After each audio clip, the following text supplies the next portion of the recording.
Everyone, welcome to my YouTube channel GS classes में आपका स्वागत है। फ्रेंड, आज हम अपने इस वीडियो में खंड शिक्षा अधिकारी के प्रैक्टिस सेट नंबर 22 को सॉल्व करेंगे। तो चलिए देखते हैं आज का हमारा first question. Friend, first question को देखने से पहले हम आपको बता दें कि हमारे सभी प्रैक्टिस सेट कम्प्लीटली सिलेबस के अकॉर्डिंग बनाए जाते हैं, जिसमें हम जीएस के सभी part as history, geography, science, economics, environment, polity और करंट इन सभी के क्वेश्चन इसमें शामिल करते हैं। तो चलिए स्टार्ट करते हैं हमारा आज का सेशन। हमारा फर्स्ट क्वेश्चन है, हाल ही में रंग कला के क्षेत्र में संगीत नाटक अकादमी फेलोशिप के लिए किन्हें चुना गया है?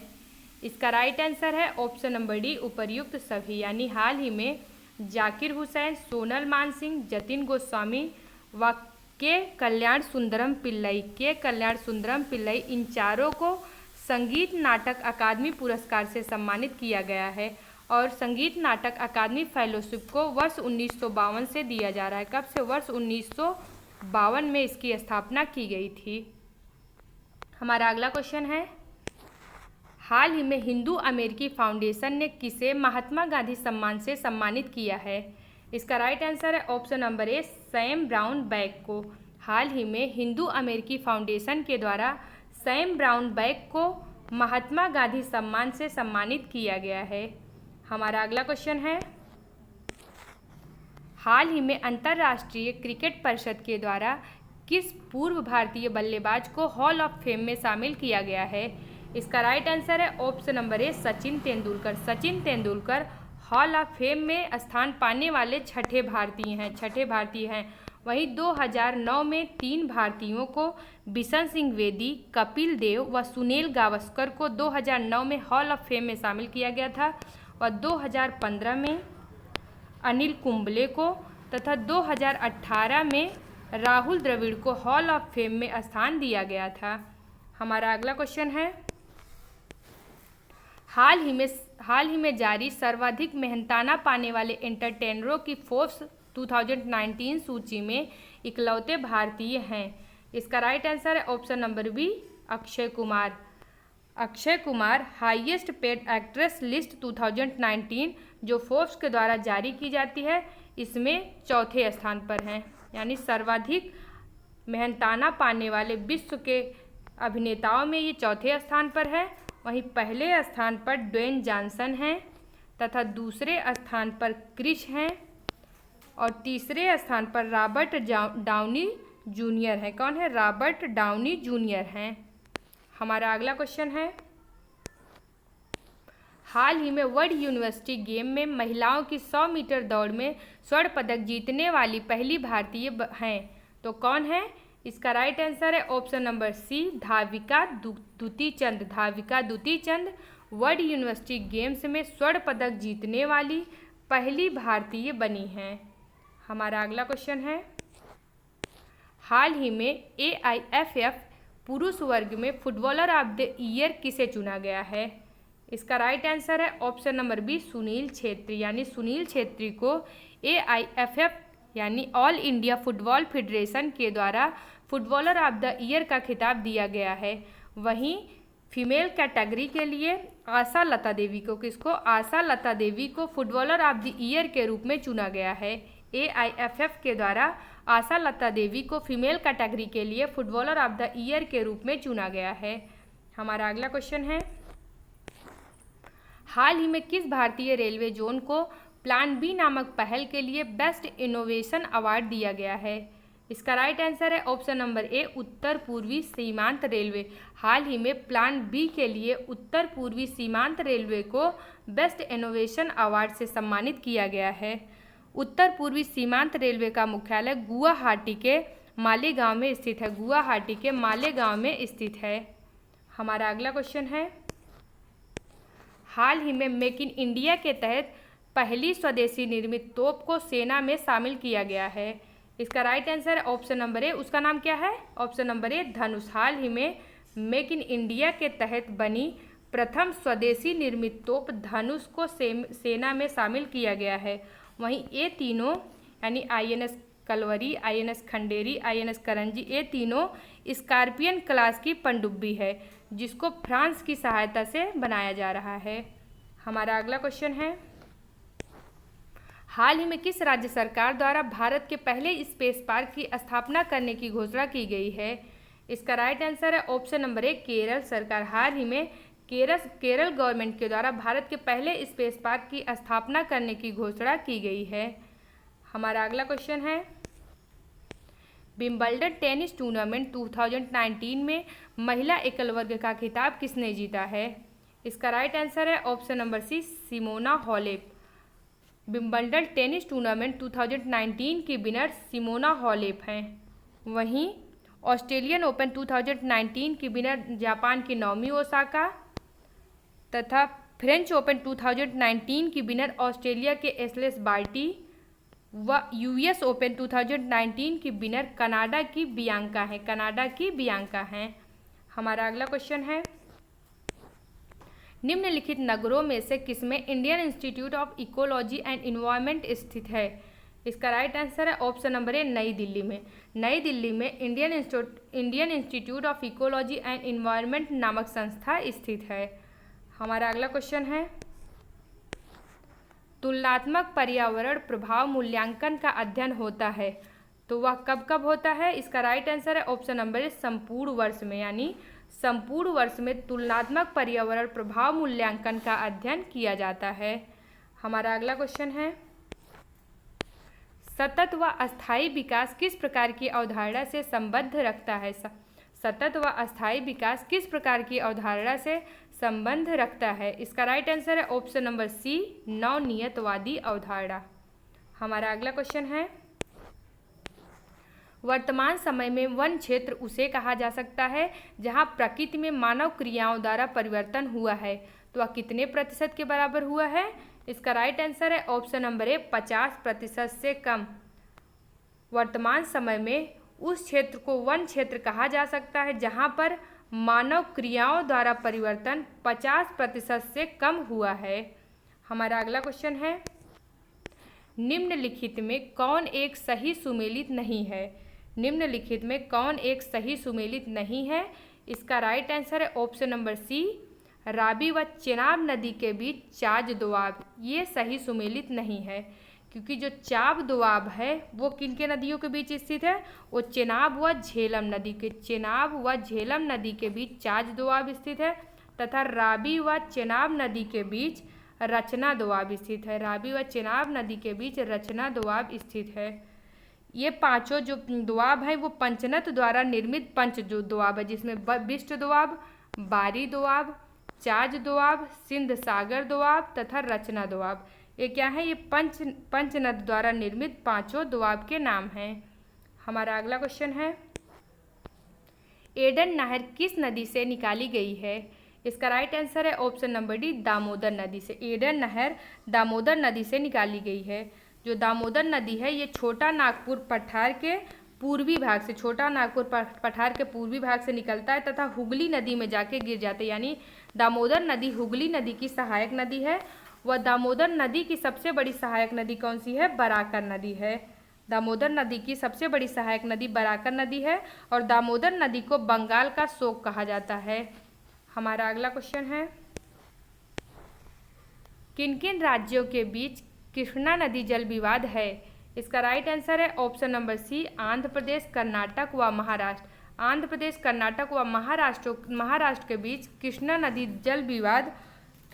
जल विवाद कब से? वर्ष 1957 से चला आ रहा है। वर्ष 1957 से चला आ रहा है।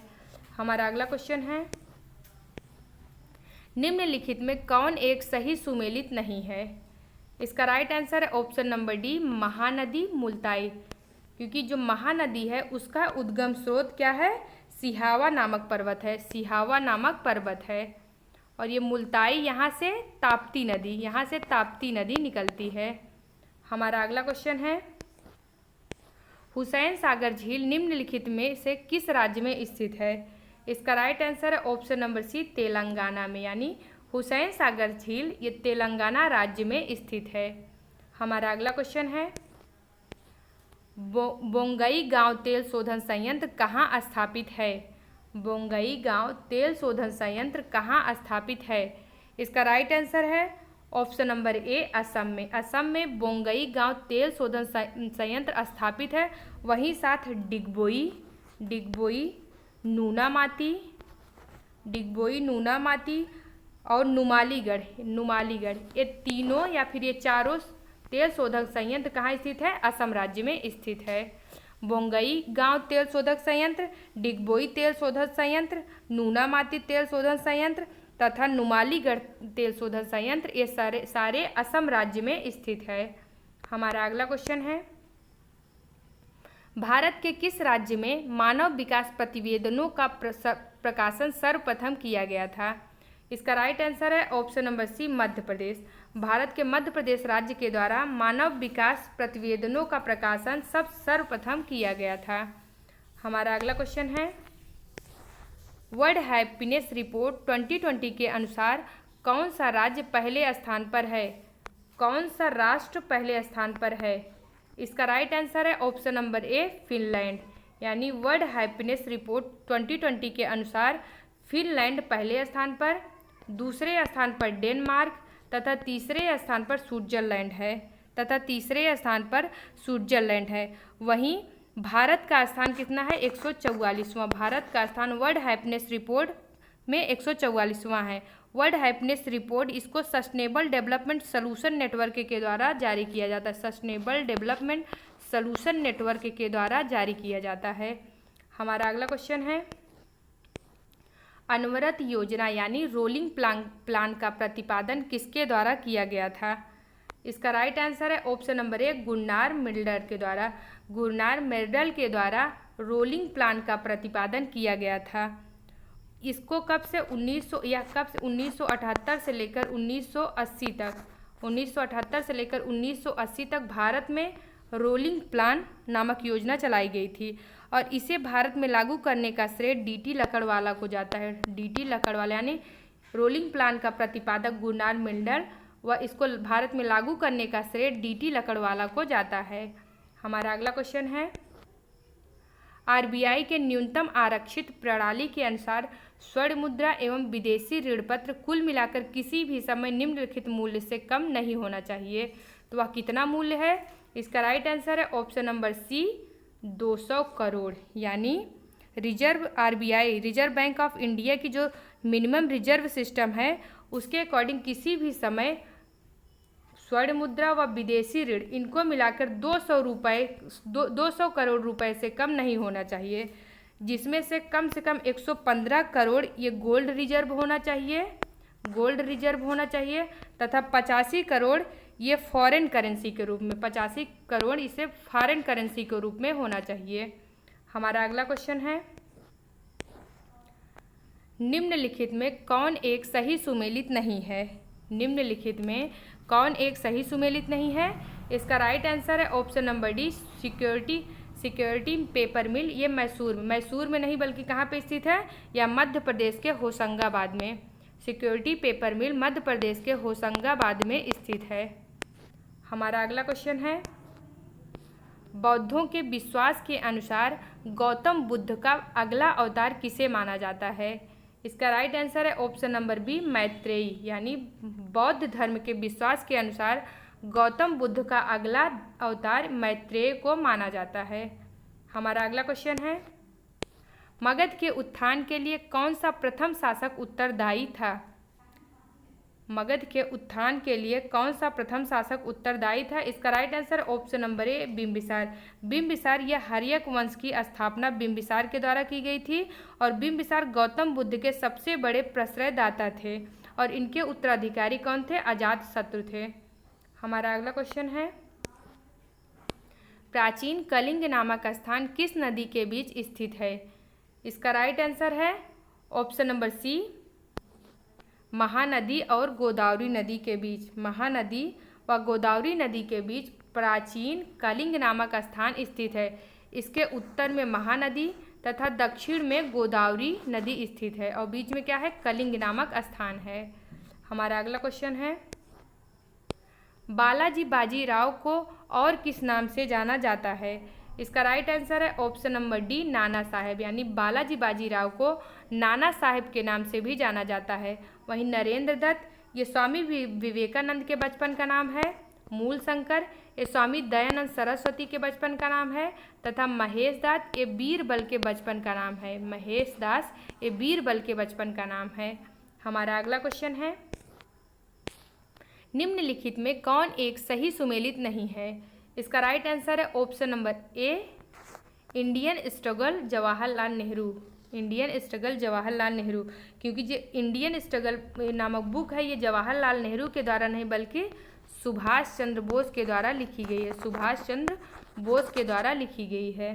हमारा अगला क्वेश्चन है, कांग्रेस के त्रिपुरी सम्मेलन में 1939 में सुभाष चंद्र बोस को कांग्रेस का अध्यक्ष चुना गया। त्रिपुरी है तो त्रिपुरी किस राज्य में स्थित है? इसका राइट आंसर है option number B, Tripuri Madhya Pradesh के जबलपुर में स्थित है। वर्ष 1939 ईस्वी में कांग्रेस के अध्यक्ष पद को लेकर महात्मा गांधी व सुभाष चंद्र बोस इन दोनों के बीच कॉन्फ्लिक्ट हो गया था और इसमें सुभाष चंद्र बोस जीतकर आ गए थे। अध्यक्ष पद के लिए सुभाष चंद्र बोस जीतकर आ गए थे, जबकि महात्मा गांधी के द्वारा पट्टाभी सीतारामैया को इस पद के लिए खड़ा किया गया था। बाद में जब विवाद की स्थिति हो गई तो सुभाष चंद्र बोस के द्वारा इसमें इस्तीफा दे दिया जाता है कांग्रेस के अध्यक्ष पद से और फाइनली राजेंद्र प्रसाद को इसका अध्यक्ष कांग्रेस का अध्यक्ष बनाया जाता है। हमारा अगला क्वेश्चन है, निम्नलिखित में कौन एक संघीय सरकार की विशेषता नहीं है? इसका राइट आंसर है ऑप्शन नंबर बी, कठोर अथवा लचीला संविधान। कठोर अथवा लचीला संविधान यह संघीय सरकार की नहीं बल्कि एकात्मक सरकार की विशेषता है। हमारा अगला, वहीं कठोर संविधान अगर होता तो ये किसका हो? ये संघीय सरकार की विशेषता हो जाती, लेकिन कठोर अथवा लचीला संविधान ये किसकी है? ये एकात्मक सरकार की विशेषता है। हमारा अगला क्वेश्चन है, भारतीय संविधान में एकल नागरिकता व्यवस्था को अपनाया गया है। यह व्यवस्था किस देश से लिया गया है? इसका राइट आंसर है ऑप्शन नंबर एक, कनाडा। यानी भारतीय संविधान में जो एकल नागरिकता का प्रावधान है वो कनाडा के संविधान से लिया गया है। हमारा अगला क्वेश्चन है, भारतीय संविधान में अवशिष्ट सूची से संबंधित विषयों पर कानून बनाने का अधिकार निम्नलिखित में से किसको है? इसका राइट आंसर है ऑप्शन नंबर बी, संसद को। यानी अवशिष्ट सूची से संबंधित विषयों पर कानून बनाने का अधिकार संसद को है। किस आर्टिकल के तहत? आर्टिकल 248 के अकॉर्डिंग। और आर्टिकल 248 के अकॉर्डिंग अवशिष्ट सूची के विषय में कानून बनाने का अधिकार संसद को है। हमारा अगला क्वेश्चन है, भारतीय संविधान के किस भाग में केंद्र राज्य संबंधों का विवरण दिया गया है? केंद्र राज्य संबंधों का विवरण दिया गया है। इसका राइट आंसर है ऑप्शन नंबर ए, भाग 11। भारतीय संविधान के भाग 11 में केंद्र राज्य संबंधों का विवरण दिया गया है।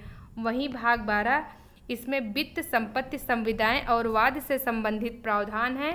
तथा भाग 13 में भारत के राज्य क्षेत्र के भीतर व्यापार, वाणिज्य और समागम का अधिकार है। तथा भाग 14 में संघ और राज्यों के बीच सेवाओं का वर्णन किया गया है। संघ तथा राज्यों के बीच सेवाओं का वर्णन किया गया है। वहीं संघ तथा राज्यों के बीच संबंधों का वर्णन भाग 11 में किया गया है। हमारा अगला क्वेश्चन है, प्याज के छिलके उतारने पर आंसू आते हैं क्योंकि प्याज निष्कासित करते हैं, तो कौन सा एसिड निष्कासित करते हैं? इसका राइट आंसर है option number B, sulfenic acid. प्याज के द्वारा सल्फेनिक नामक एसिड निकलता है जिसके कारण उसको छीलने से आंसू निकलते हैं। हमारा अगला क्वेश्चन है, निम्नलिखित में से कौन सा बहुलक बुलेट प्रूफ खिड़की बनाने में उपयोग किया जाता है? बुलेट प्रूफ खिड़की बनाने में उपयोग किया जाता है। इसका राइट आंसर है option number A, polycarbonate. Polycarbonate का प्रयोग बुलेट प्रूफ खिड़की बनाने में किया जाता है। हमारा अगला क्वेश्चन है, निम्नलिखित विद्युत अपघटन के विलयन में से किसको कार की बैटरी में प्रयोग किया जाता है? इसका राइट आंसर है option number C, sulphuric acid. यानी सल्फ्यूरिक एसिड को कार की बैटरी में प्रयोग किया जाता है। किस रूप में? विद्युत अपघटन के रूप में, विद्युत अपघटन के विलयन के रूप में।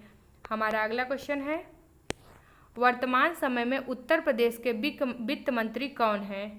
इसका राइट आंसर है option number B Suresh Khanna. वर्तमान समय में उत्तर प्रदेश के वित्त मंत्री सुरेश खन्ना हैं। हमारा अगला क्वेश्चन है, निम्नलिखित में से कौन सा अनाज मानव निर्मित है? इसका राइट आंसर है option number C triticale. Triticale जो है वो गेहूं प्लस राई, गेहूं व राई के हाइब्रिडाइजेशन के थ्रू बनाया गया है और इसके हाइब्रिड को ट्रिटिकेल नाम से जाना जाता है। इसके हाइब्रिड को ट्रिटिकेल नाम से जाना जाता है। फ्रेंड, अगर आपको हमारा वीडियो अच्छा लगा हो तो प्लीज़ हमारे वीडियो को लाइक करें और अगर आप हमारे चैनल में नए हैं तो हमारे चैनल को सब्सक्राइब करें तथा बेल आइकन को ज़रूर प्रेस करें ताकि हमारे आने वाले सभी वीडियो को नोटिफिकेशन आपको सबसे पहले मिल सके। Thank you for watching my video. जय हिंद।